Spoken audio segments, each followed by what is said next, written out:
Hi guys and welcome to ScubaTube. So first off, we'd like to say a massive thank you to everyone that voted for us in the Sport Diver Award. We'd like to sort of announce that yes, we did win, so a big thank you to all of you that voted. It means a real big deal to us that you kind of view us the best retailer in EMEA. So a big thank you for that. So now we're going to move on to the news. When can I touch the trophy? Next year. Always next year. So yeah, onto the news. The largest marine protected area has just been declared. Delegates from 24 countries and the EU have all agreed that the Ross Sea in Antarctica will become the world's largest marine protected area. So 600,000 square miles of the Southern Ocean will be protected from commercial fishing for the next 35 years. This will help krill population expand, giving more food for seals and whales. Also, krill oil is critical for salmon fishing, and it's also considered to be a no-take zone where nothing can be removed or replaced, including marine life and minerals. So this is really going to help the marine mammal population recover, just to protect all marine life in that area. It's just sort of south of Australia and New Zealand, just in the Antarctic. It's cool, man. Yeah, all is well. Yeah. So in slightly news closer to home, not so great news. Divers have stolen a bronze gun off of a shipwreck. So this is where I'm originally from. It wasn't me, I promise. This is from Really? What were you doing November the 1st, 2015? A bronze gun was once part of a shipwreck in the Dunwich Bank, which has been removed by some naughty scuba divers.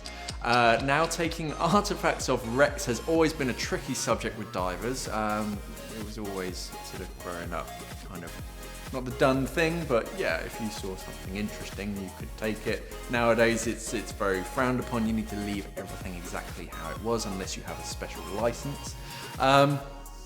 The bronze gun was taken from its site back in 2015, and that was the last straw.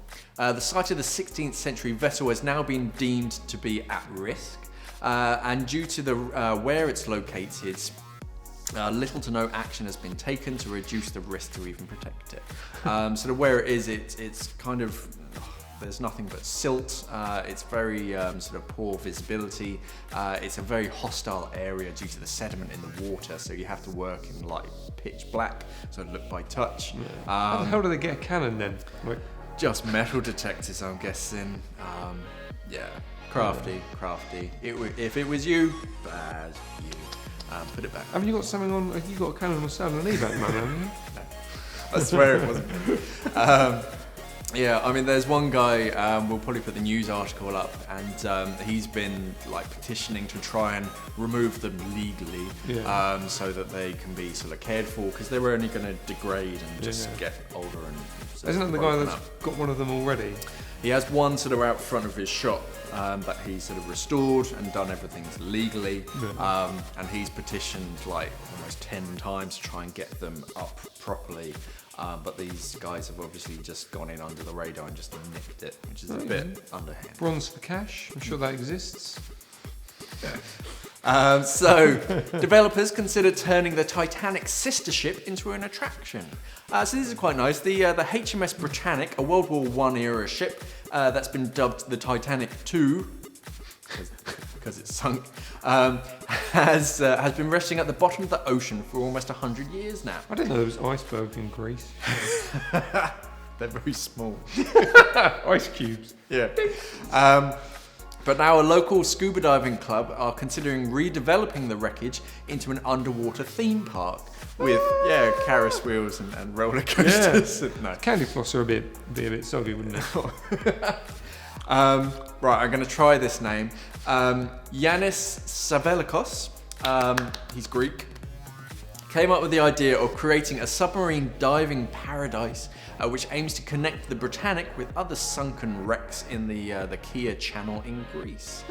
So this will be a nice sort of attraction. Most of us should have heard of the Britannic, and it lays sort of in Greek waters. There's not too much to do in the Mediterranean as far as scuba diving, but this must be a nice attraction. Well, that's probably why they're going to be doing it. Yeah. Try and get people to come. Yeah.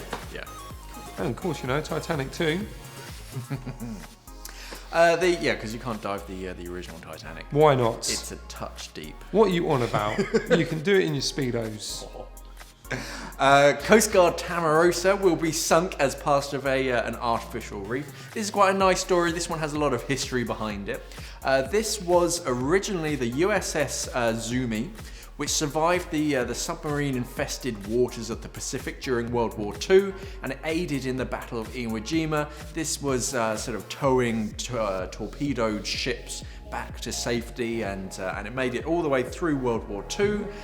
It was then turned into a US Coast Guard rescue ship, the Tamaroa, which half a century after World War II, it was immortalised in the book and film The Perfect Storm, as that was the actual ship that saved 7 people from that sort of terrible... It did not save George Clooney though. No. I'm kind of glad it didn't save Mark Wahlberg. Marky Mark. Yeah, who cares about him?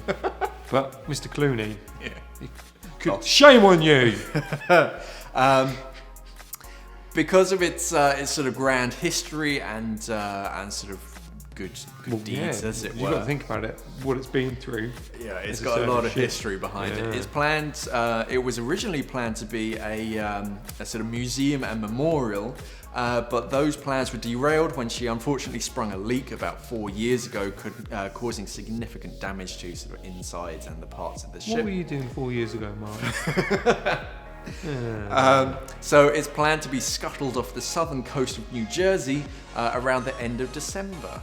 So they're just preparing it to be December? scuttled. October/November. Yeah. So it's either happened or it's happening right now as you watch this. I think it's going to be I think it's going to be good for the divers. It'll be nice and it's nice for a museum, but to be fair, it's probably cooler to make it a bit of an artificial. It's doing a bit more. Yeah. I think underwater. That'll be cool. Yeah. Another ghost fleet has been discovered. This is kind of cool timing for for Halloween. Halloween was yesterday. Well, by the time we film this, it's last week. So these guys, they discovered it accidentally. I love that. If we show you the ship that they were using, it's not so much of an accident. It's stumbling. It's not like they were like a dinghy or something like that. What's this? Yeah.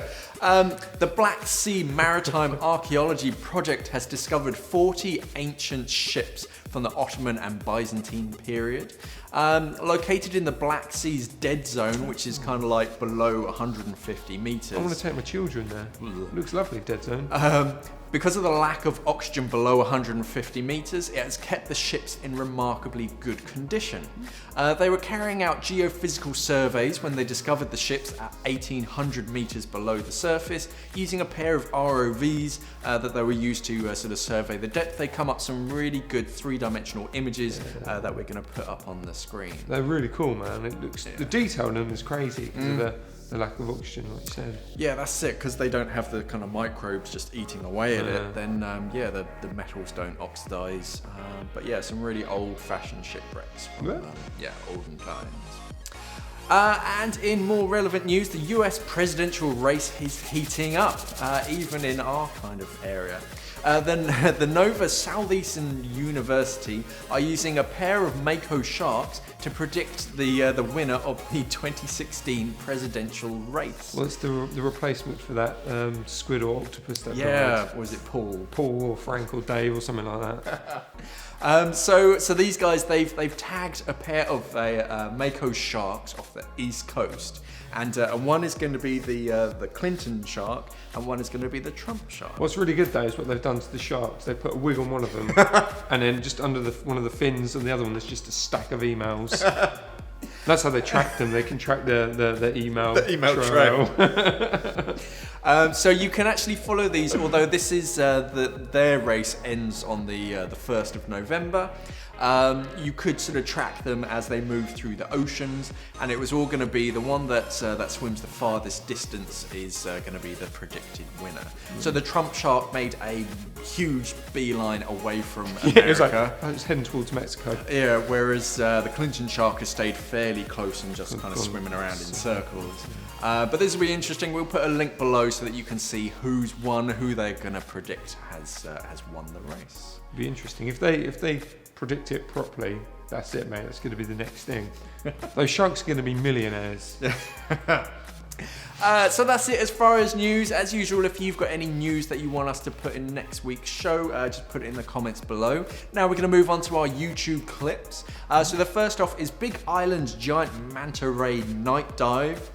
So this is quite cool. They go down and they have these like underwater spotlights, as it were, that point upwards, and this attracts all sorts of fish, and it also attracts the manta rays. The clip comes from Dylan Kleisler. Sorry, Dylan. He did a night dive on the big island of Hawaii. With manta rays that span 12 feet in diameter, and it's all beautifully shot, and because it's night with underwater lights, just the lighting is... Do you know what it kind of reminded me of? Abzu. Abzu, yeah, that's a cool game. I finished that not that long ago. All right. That's got a nice story, and it's just a nice chilled out game. Yeah. Our next clip comes from scuba diving army tanks off Key Biscayne, Miami. This clip comes from Joseph Labara. And he was on a dive site with the two M48 and M60 tanks.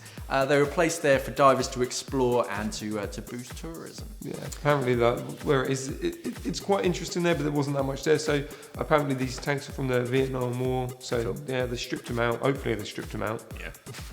They left people in there. No. Threw them in the water, so now we can scuba dive. So that's cool. Yeah.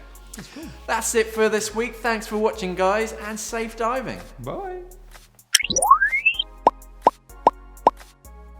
Okay guys, if you like that video, click over here to subscribe, and if you want to see more videos like this, click over there.